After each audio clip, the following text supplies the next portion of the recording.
It's about the problem of evil. And it's been a debate that has been around for some time. But I want to start by, let me see, get myself situated. I want to start by kind of relating the problem of evil in a more personal way, because I think evil and suffering, it affects us all. It affects us all in a very personal way, emotionally, psychologically. So every person here, all of us have been impacted by evil and suffering in this world. So it's not something to take lightly. It's not just a philosophical element to it. There is a philosophical element to it, which we'll be discussing, which I will be discussing, and you'll be writing on, I'm sure, or having some questions on a quiz. But the topic is very personal, so I want to make sure I address that up front. So from my personal experience in my life, I wanted to just share something to kind of bring it to more of a personal level. So about 11 years ago, I witnessed my father. He had, I share a inherited genetic disorder with him, and he had experienced some difficulties with this that required open heart surgery. Unfortunately, he didn't survive it. Now, 3 months later, I required the same surgery. So that was, experience of evil in this world, of suffering, of,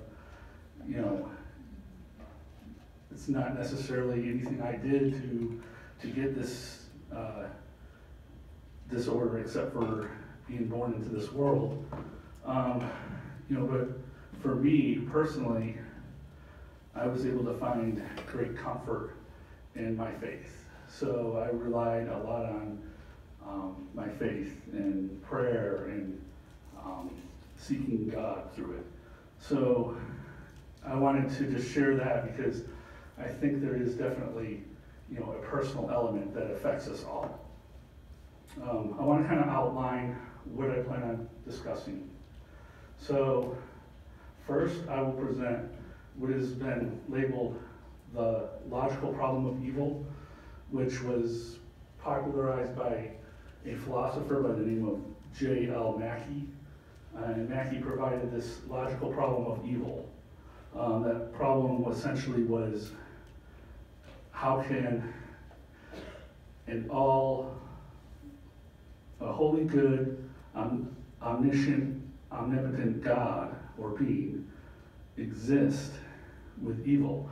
Now, the logical problem says it's logically inconsistent for that God to exist, given evil. So I will present that, Mackie's argument. Then I will present Alvin Plantinga's, what's called a free will defense. So he responded, Plantinga responded to Mackie with a defense of why a all-powerful, all-knowing, holy, good God would allow evil in this world. And his, obviously, free will has something to do with it for Plantinga. Then I will present William Rowe's evidential problem of evil. So this takes it more to evidence regarding evil in the world and the amount of evidence and seemingly unjustifiable or no good reason for suffering and evil. And he says, though, that means it's not probable. So he's not making it a logical problem anymore, and that it's completely inconsistent. He's saying it's not probable. So that's what I will present next. And then different theodicies. Now, I forgot to put this on my slide, so I'm going to go ahead and define it now.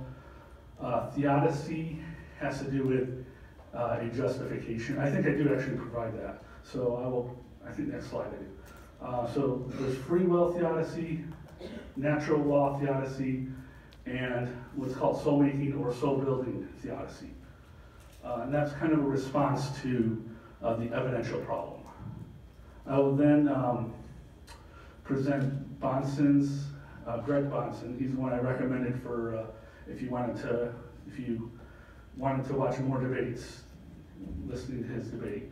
But he provides a presuppositional response to the problem of evil. And it's just a little bit different than the traditional normal dialogue between atheists or skeptics and believers and Christians. So he provides a little bit of a different argument than the normal argument. So I'll be providing that, and hopefully also I want to provide part of a video from a professor at Westminster Theological Seminary. His name is K. Scott Oliphant. He is probably the leading scholar for this presuppositional method. So me having done my dissertation on that, I kind of like him. So that's kind of what we're going to be doing tonight. Okay, let's see. So I want to define terms. So one of the terms that is going to come up is what's called gratuitous evil. And I kind of just try to define it. The best way to kind of define it is a gratuitous evil would be an evil that does not have any real reason to it. It lacks any benefit to, or any greater good that can come a result, or a lesser evil in the future. So there's really seemingly no meaning to it, no purpose to it. So I said it comes from the Latin word gratuitous, meaning pleasing or grateful. Now, in the 17th century, it was used, meaning the word gratuitous was used, meaning free or given without benefit or compensation. So when you apply this to the notion of gratuitous evil, it means an evil that has occurred, an event that's occurred that's evil, that does not have any benefit that comes, no greater good, nothing in return that comes. So it's a seemingly evil that does not have any purpose. So that's an important term. The other is autonomy. So Greg Bahnsen will use the term autonomy, and he means a self-directed freedom from God, that we will seek to be independent from God. And he uses this term, ladder of autonomy, in one of his articles. And in that article, he quotes Wittgenstein. And Wittgenstein, in one of his books, makes this comment about how he builds this argument up. And if you accept all his premises, at the end, you must reject his conclusion. So what he's referring to, what Bahnsen's referring to, is if we make ourselves the ultimate authority and we try to accept Christian premises, eventually we're going to have to kick that ladder over in order to accept the authority of God. So that's what Bahnsen means when he refers to autonomy. So there's different ways to use it. Bahnsen refers to it in that sense. So let's see. Now, there's a difference when it comes to responses to the problem of evil between a defense and a theodicy. So a defense is a hypothesis that's about why an omniscient, omnipotent, and benevolent God would permit evil. Now, this defense does not have to be highly probable. It doesn't have to be all it has to do is be mere possible. It's not even plausible. All you're doing is looking, when you're doing a defense in this context of the problem of evil, what is concerning is just providing an answer to the logical problem of evil that will satisfy because a logical problem of evil demands that, okay, this is inconsistent. And all this is providing, well, maybe it's not inconsistent. This is a possibility right here. This will satisfy a response to the logical problem of evil. So the defense is one, and it's a weaker form of the argument, a weaker argument. So what I mean by weaker is that it's not making as strong of a claim. So when you make an argument, you can make either a strong claim and be, okay, this is certain, or this is reasonable, or this is probable. He's saying this is possible. A theodicy, on the other hand, means to justify God. So it's an attempt to provide a framework in which God exists and evil in a more plausible way. So whereas the first was possibility, defense possibility, theodicy is more plausible. So it's a stronger argument. It's obviously not arguing for certainty, it's arguing for plausibility. So those are important terms to understand as we get into it. So I'm going to go forth with the logical problem of evil. So again, this was presented by Mackey, and this is, if you look at this, these are the four basic premises. So what Mackey's saying is that the idea of God being all-powerful, all-knowing, and wholly good is inconsistent with the existence of evil. All four of these cannot be true in the same sense in the same time. So Mackey is arguing the inconsistency between the existence of God and evil.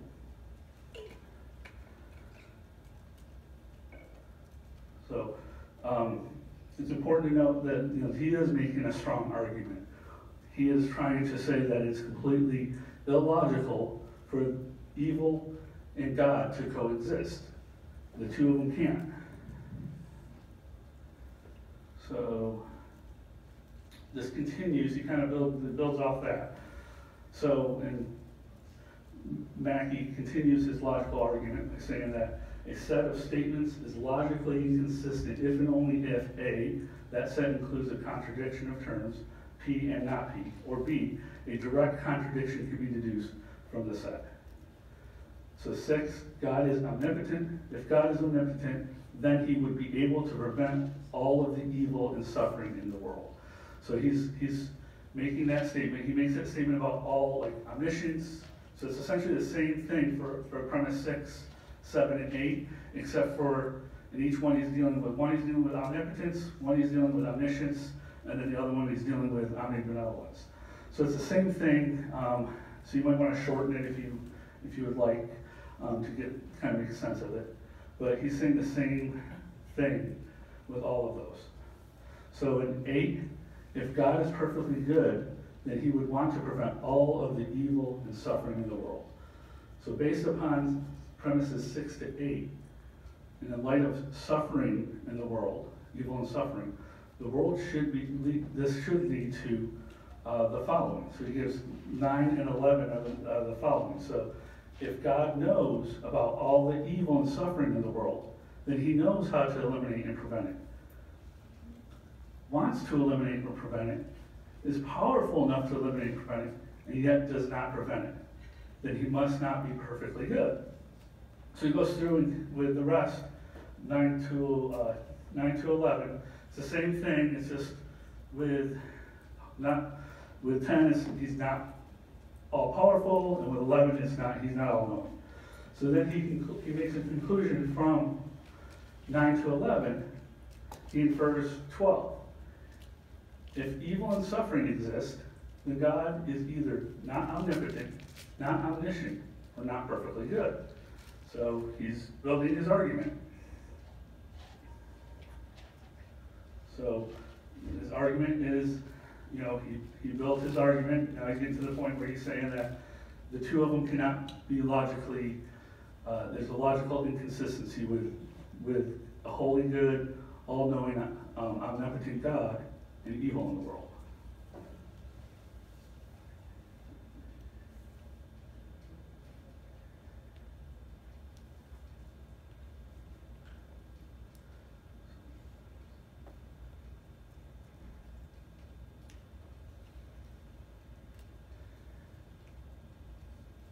So he says, since evil and suffering obviously do exist and must follow, and he presents the next premise. God is either not omnipotent, not omniscient, or not perfectly good. And he says we can combine 1, 2, and 3 into the following statement. God is omniscient, omnipotent, and wholly good. So he just combines the first 3 into one. He says there's no way 13 and 14 are both true at the same time. So right now he's claiming there's an inconsistency, a logical inconsistency going on, and they both cannot be true.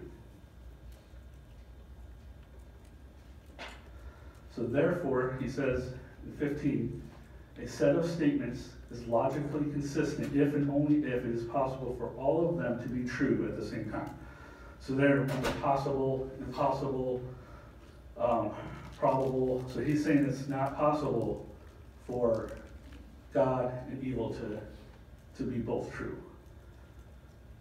So he concludes, therefore, 16, it is not possible for God and evil to coexist.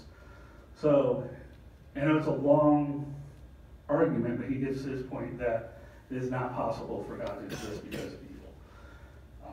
So he's saying it's impossible. Again, he's not arguing for plausibility or reasonability. He's saying it's not possible.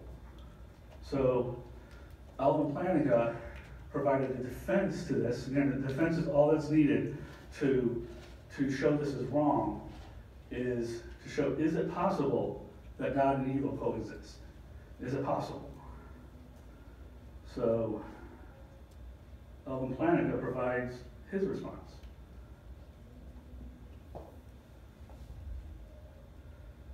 So this is Alvin Plantinga's what's called the free will defense. And he wrote this, I believe it was in his book, God, Freedom, and Evil. Wasn't it? God, Freedom, and Evil? Yeah. So there's a book, I believe it was in the 1960s, right? 1960s. So up until that time, the logical problem with evil was the argument. Mackey and others were part of logical positivists, which they essentially saw that any language about God was meaningless and didn't make any sense. No reason to use it. But then a Christian philosopher by the name of Alvin Plantinga, he comes along and he writes a book called God, Freedom, and Evil. And in this book, he provides a defense to respond to Mackey and others about the logical problem of evil. And in his response, he says, creatures who are significantly free cannot be causally determined to do only what is right. So that's his first premise, that if we're significantly free, we cannot be causally determined to do only what is right. So based upon this, he says, 2, thus, if God creates creatures who are significantly free, he cannot causally determine them only to do what is right. So he's building off premise 1 to premise 2. Now he builds to premise 3. Okay, he says, thus, if God creates creatures who are significantly free, he must create creatures who are capable of moral evil. So he builds off 1 to 2, and he's just building off of themselves. And then 4, he says, thus, if God creates a world containing creatures who are significantly free, it will contain creatures who are capable of moral evil. So he's saying that it's capable of moral evil because we're free. Again, the free will defense, and it's a defense. Remember what I said about defense, that it's just plausible. So he says in 5, if God creates a world containing creatures who are capable of moral evil, he cannot guarantee that there will not be evil in the world. So again, if he creates a world with a possibility of, with free choice and the possibility of evil, then he can't guarantee that evil won't happen.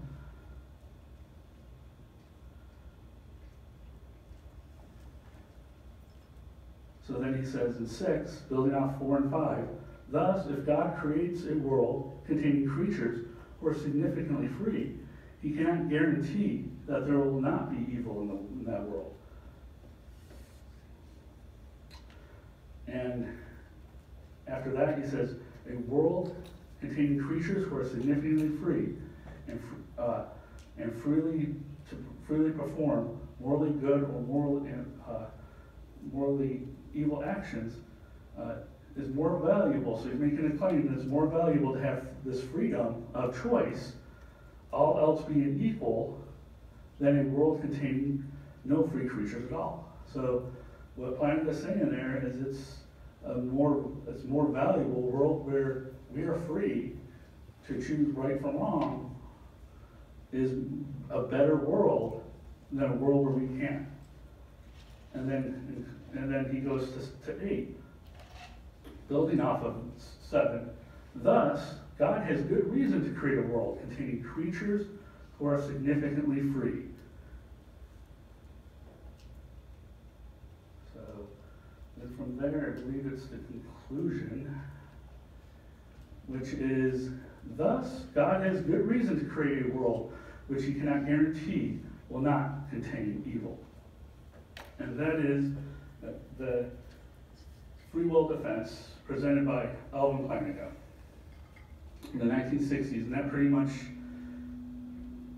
did away with most philosophers trying to present the logical problem of evil.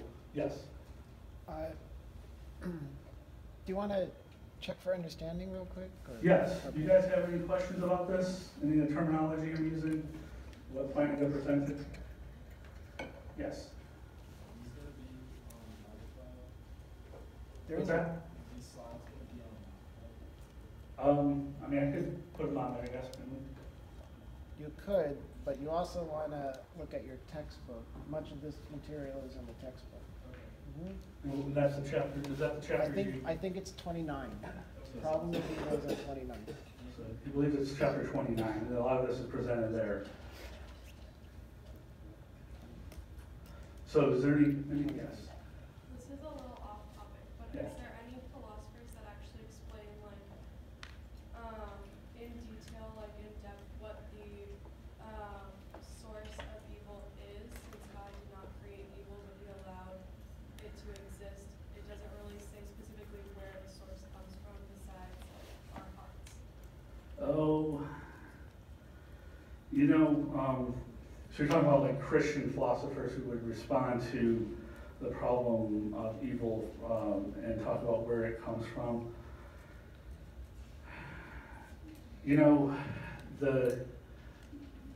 Some of them do say, we brought evil on, and that sin originated it.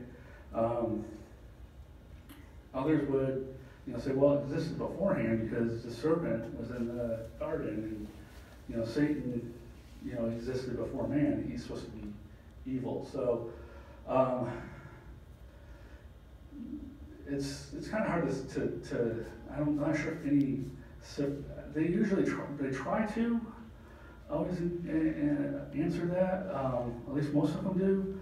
But usually they either go towards evil is in the world because a greater good brings it about.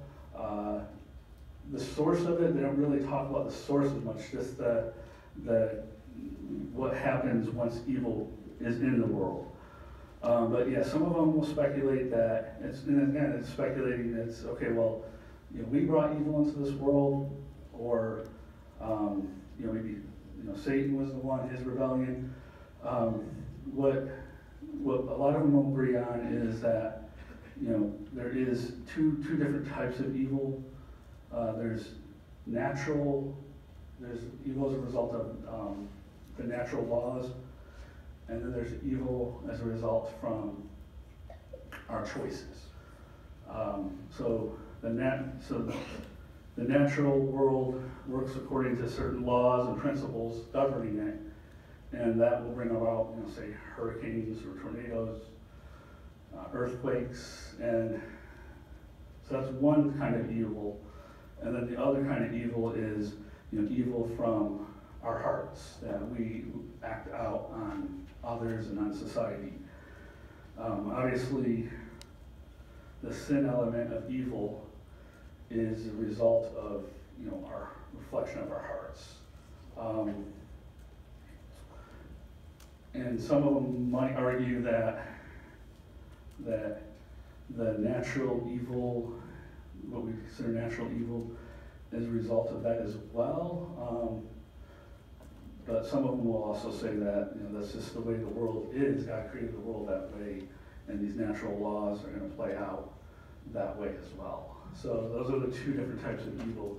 We're actually getting to the next argument. It's going to deal more with the evidence, and I think that might help answer it, hopefully. Any other questions? Yeah, there's a question over here. Yes. Just have a question about the free will part, because Yes. isn't it like, he just says that we have free will, but isn't it in the Bible that we say, like, everything's written in the books already, where we're going, like, Yeah. those who are saved, so I'm just confused about he's saying we have Yeah, so what planning was doing was just providing, he wasn't saying that he wasn't arguing for, that it's necessary that we have free will. What he's doing is trying to provide just a plausible argument. He's not arguing for it from a certain standpoint or from even a probability standpoint that the free will, I think you're trying to get at the free will versus whether or not, God ordains all things, right? And that is definitely an important topic. I believe we cover that later, don't we? But the short answer is planning was just offering that as a possibility. And what I would say is that our free will, our freedom to make choices, doesn't necessarily go against that God foreordains all things. So it could be compatible. Some philosophers and theologians argue that it is compatible, and I'm in fact one of them, so I do believe in compatibilism. It all depends on how you define free will. So if you define free will in the libertarian sense, then that's different than free will in a compatibilist sense. If you say freedom of choice, then I think we're all in agreement that we have freedom of choice. We have a freedom to, like just take, for example, today, this evening, every one of us had the choice, barring any unforeseen circumstances, to choose whether or not we wanted to come or not. And, like I said, barring any unforeseen circumstances, that's a choice we make is, well, I can't make it today for this reason, or I'm going to make it here. And that's a choice we all have. When it comes to the free will, what I believe you're trying to say is where the scriptures talk about, God kind of setting all things in order, right? And talking about God works all things out for good, and scriptures like that, right? Is that what you're talking about? Okay. Yeah. I'm not sure if, from Planeda's standpoint, because Planeda himself considers himself a Calvinist, I think, right? Does he consider himself a Calvinist? Molinist. Molinist? Okay, so he's a Molinist, so he's a little bit different. Planeda might actually believe that, there is autonomous free will and that we have free will apart from the Creator. And that is a argument that some philosophers and many philosophers today believe in. What I'll say is that's a debatable, that's a very highly debated topic. And we'll eventually get to it, I believe, later on in this course. So that will be, yes. Could you go back to premise 7 or 8 Okay. and please explain why Plantinga thinks that premise is true. I'm talking about the premise Yeah. where he says that a world with free creatures is better than a world without free creatures. And so why does he think that? Because maybe, it seems to be the case that, God could make us all with an angelic nature, such that we always do the good. And if God made us all with an angelic nature, Yeah. then that would prevent bad things from happening, like child abuse. So Yeah. what's so great about free will? I don't understand what's so great about free Yeah, will. so planet is trying to say here significantly free, you know, and we're able to make these choices of moral good and moral evil. And Professor just asked, well, what's the value? Because he says more valuable, all else being equal, than a world containing no free creatures at all. I think for Plantinga's standpoint, at the creation, there was a higher value of us being able to make that choice of choosing to obey the Creator or choosing to rebel against the Creator. And he thinks that all else being equal, that it is has more value having that choice, us having the ability versus us not having that ability. Like you said, nothing says that he couldn't have created us with being angelic creatures. Now, being a Christian, there's also the standpoint of we could have been created, this universe can be created the way it has been, with us the way we are, for the purposes of God revealing himself in history and redeeming people for himself. I don't know if that answers the question, or if I didn't really answer it. Any other questions about that? So essentially what Plantinga is arguing is that he believes that there's more value in us being free to make moral choices than we would be to not have those moral choices. And that is, again, to set aside the logical problem of evil. Any further questions about this before I move on? Any other questions? Okay. Hopefully I answered it. Okay. So, Rowe's evidential problem of evil. So, Rowe comes along and presents a different form than the logical problem. So, Rowe's argument for atheism based upon evil is that, one, there exist instances of intense suffering or seemingly gratuitous evil, which an omnipotent, omniscient, holy good God could have prevented without thereby losing some greater good or permitting some evil equally bad or worse. So, again, what Rowe's trying to argue here in the first premise is there's this evil that appears to be essentially a meaningless evil. It doesn't have any purpose to it. There's no greater good that comes about it. There's nothing that really makes sense of it. And one of the things that Rowe did to defend this was he provided two different examples. So he provided one from natural evil, which has been called the Bambi example. And that is essentially, there's this deer that gets struck by lightning and suffers and dies. And it has experienced a period of intense suffering before this deer dies. And that's the example of a natural, what you would say is a natural evil. And then he gives a real life example from, I believe it was the 1970s, where a 4-year-old girl gets raped and murdered by her mom's boyfriend.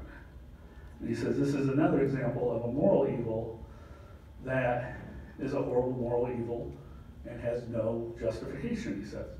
So there's really, based upon these two examples, and there's more, he could have given more examples, and he wrote a whole paper on it, so he did provide a lot of information on this, and a lot of examples. But those are the two prominent examples, one from nature, one from real life tragic event.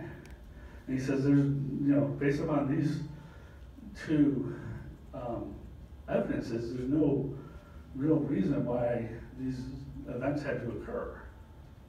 So he goes to number 2, he says, an omnipotent, omniscient, holy, good being would prevent the occurrence of any such intense suffering it could, unless it could not do so without thereby losing some greater good, or permitting some evil equally bad or worse.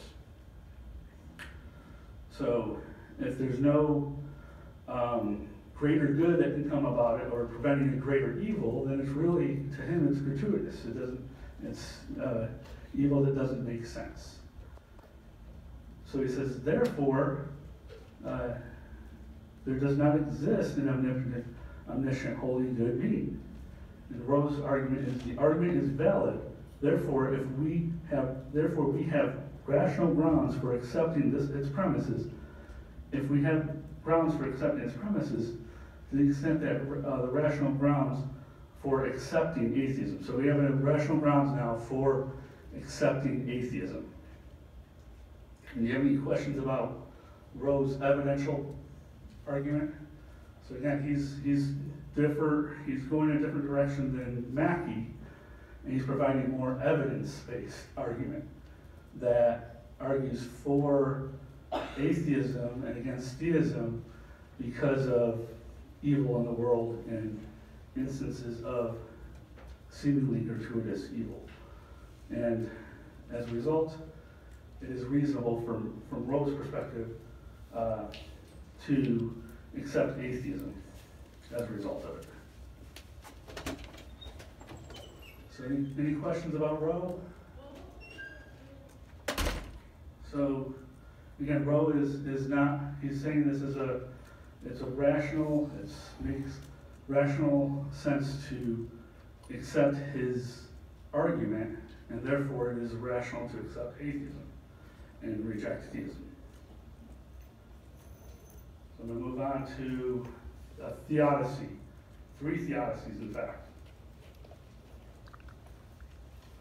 So the first one, the free will theodicy.